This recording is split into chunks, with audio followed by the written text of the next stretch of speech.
ഇന്ന് ഈ ലോക അധ്യാപക ദിനത്തിൽ നമുക്ക് സാവിത്രിഭായി ഭൂലെയെ കുറിച്ച് ഓർക്കാം. ആരാണ് സാവിത്രിഭായി ഭൂലെ? 19-ാം നൂറ്റാണ്ടിലാണ്. അന്ന് സ്ത്രീകൾക്ക് പഠിക്കാൻ പോലും അവകാശമൊന്നുമില്ലാത്തൊരു കെട്ടകാലമാണ് ഇന്ത്യയിൽ. ചരിത്രത്തിൽ ആദ്യമായിട്ട് നമ്മുടെ രാജ്യത്ത് പെൺകുട്ടികൾക്കായി ഒരു സ്കൂൾ ആരംഭിച്ച വ്യക്തിയായിരുന്നു നമ്മളീ കാണുന്ന സാവിത്രിഭായി ഭൂലെ. 1831 മഹാരാഷ്ട്രയിലെ ഒരു ഗ്രാമത്തിലാണ് സാവിത്രിഭായി ഭൂലെ ജനിച്ചത്. 9ാമത്തെ വയസ്സിൽ തന്നെ, അന്ന് ബാലവിവാഹമാണ്, ശൈശവവിവാഹമൊക്കെ നിലനിൽക്കുന്ന സമയമാണ് 19ാം നൂറ്റാണ്ട്. അപ്പോൾ 9ാമത്തെ വയസ്സിൽ തന്നെ സാവിത്രിയെ വിവാഹം കഴിപ്പിച്ചു.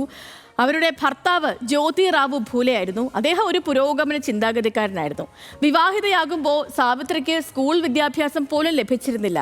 അങ്ങനെ ഈ വിദ്യാഭ്യാസത്തിൻ്റെ ആവശ്യകതയെക്കുറിച്ച് സാവിത്രിറാവു ഭായിയെ അദ്ദേഹത്തിൻ്റെ ഭർത്താവ് ബോധവതിയാക്കി. അങ്ങനെ ഭർത്താവിൻ്റെ പ്രോത്സാഹനത്തോടുകൂടി അവർ പഠിക്കാൻ തുടങ്ങി. പഠിച്ച് അധ്യാപക പരിശീലനം നേടി പൂനെയിലെ മഹാർവാഡയിലെ പെൺകുട്ടികളെ വിദ്യാസമ്പന്നരാക്കാൻ സാവിത്രി തീരുമാനിക്കുകയും ചെയ്തു. 1848 ആകുമ്പോൾ അവർ പൂനെയിൽ പെൺകുട്ടികൾക്ക് വേണ്ടി ആദ്യമായിട്ടൊരു സ്കൂൾ ആരംഭിച്ചു.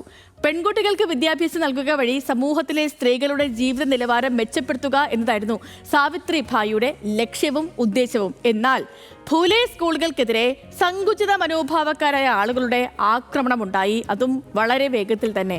അക്കാലത്ത് സാവിത്രിഭായി സ്കൂളിലേക്ക് പോകുമ്പോൾ ഒരു സാരി അധികം കരുതുമായിരുന്നു. കാരണം കല്ലേറുകൊണ്ടും ചാണകമെറിവ് ഏറ്റുവാങ്ങിയും അശ്ലീലം പറഞ്ഞും വസ്ത്രം വലിച്ചു കീറിയും ഒക്കെ ആളുകൾ അവരെ അധിക്ഷേപിച്ചിരുന്നു. പക്ഷേ ഒരിക്കലും സാവിത്രി തൻ്റെ ആ ഒരു ചിന്തയിൽ നിന്നും വഴിമാറിയില്ല. ചെളി എറിഞ്ഞാൽ വൃത്തിയാക്കി വീണ്ടും വസ്ത്രം ധരിച്ച് ക്ലാസ് എടുത്തു. സാവിത്രിഭായി ഒരു അധ്യാപിക മാത്രമല്ല, സാമൂഹിക പരിഷ്കർത്താവും സ്ത്രീകളുടെ അവകാശ പോരാളിയും ഒക്കെയായിരുന്നു. ഇന്ന് പെൺകുട്ടികളുടെ വിദ്യാഭ്യാസ മികവിൻ്റെ വിജയഗാഥകൾ ഇന്ത്യ പാടി നടക്കുന്ന ഒരു കാലമാണ്. ഇന്ത്യൻ പ്രസിഡന്റ് വരെ എത്തി നിൽക്കുകയാണ് നമ്മുടെ സ്ത്രീ മുന്നേറ്റം. മാറ്റത്തിൻ്റെ അഗ്നി ആളിക്കത്തിക്കാൻ ആ തീപ്പൊരി വിതറി കടന്നുപോയ സാവിത്രിഭായി ഭൂലെ ആ പ്രകാശമടഞ്ഞിട്ട് 128 വർഷങ്ങളാവുകയാണ്.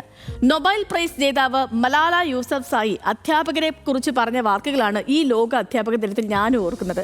ഒരു പുസ്തകം, ഒരു പേന, ഒരു കുട്ടി, ഒരു അധ്യാപകൻ. ലോകം മാറ്റാൻ ഇത്രയും തന്നെ ധാരാളമെന്നാണ്. ശരിയായ ശിക്ഷണം തന്നെയല്ലേ? മാറ്റത്തിൻ്റെ കൊടുങ്കാറ്റായി പിന്നീട് പലരെയും മാറിയിട്ടുണ്ട്. ഇന്ന് ഒരു വലിയ ജനതയ്ക്ക് വഴിയും വഴിവിളക്കുമായി മാറിയ നമ്മുടെ അധ്യാപകരെ കുറിച്ച് നമുക്ക് ഓർക്കാം. അവർ നൽകിയ ആ ഒരു ചിന്തകളും അവർ പകർന്നു നൽകിയ അറിവും അവർ നമ്മളെ കൈപിടിച്ചുയർത്തിയതൊക്കെ കൊണ്ടാണ് നമുക്ക് ഓരോരുത്തർക്കും ഓരോ നിലയ്ക്ക് എത്താൻ കഴിഞ്ഞതും നമുക്ക് കുറച്ച് കാര്യങ്ങളൊക്കെ അറിയാവുന്നതും ഒക്കെയും അല്ലേ.